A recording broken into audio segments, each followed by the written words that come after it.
சமூக நீதி என்று பேசிக்கொண்டே இங்கே வந்து சமூக நீதியை கழுத்திருக்கிறார்கள் திராவிட முன்னேற்ற கழகத்தினுடைய ஆட்சியில்.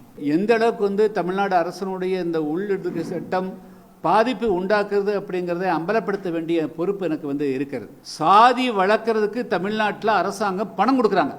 கவர்மெண்ட் எய்டட் காலேஜஸும் கவர்மெண்ட் எய்டட் ஸ்கூல் இருக்குது.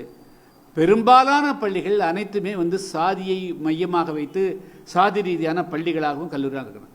முதல்ல அந்த சாதி பெயர்களை நீக்குவதற்கு வந்து அதுதான் அடிப்படை. இல்லை என்றால் நிதியை நிறுத்தவும் இல்லை, நிதியில் அந்த பள்ளிகளுக்கு அங்கீகாரத்தை ரத்து பண்ணுங்க. என்ன குறைஞ்சு போச்சு?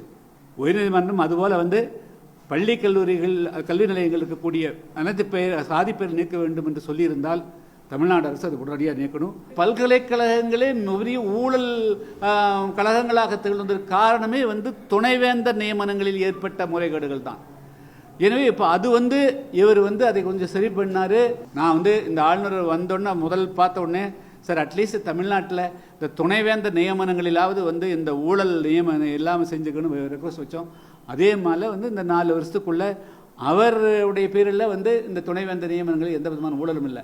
2026 கூட்டணி மட்டுமல்ல, கூட்டணி ஆட்சியிலும் அமைய வேண்டும், ஆட்சி அமைய வேண்டும்.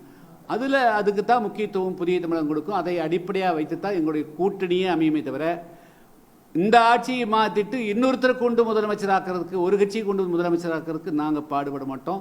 அமைச்சர் பொறுப்பு இருக்கக்கூடியவர்கள் சம்பந்தமில்லாமல் சைவத்தையும் வைணத்தையும் ஒன்றிணைத்து அதெல்லாம் வந்து இதெல்லாம் நினச்சி பார்க்குறதா, இதெல்லாம் என்ன சொல்கிறது? ஸோ அவர்களெல்லாம் அந்த பொறுப்புக்கே தகுதியேற்றவர்கள். அதை வந்து ஏன் வந்து இன்னும் தமிழ்நாடு முதலமைச்சர் அவரெல்லாம் பதவியில் வச்சுக்கிறாருன்னு தெரியல.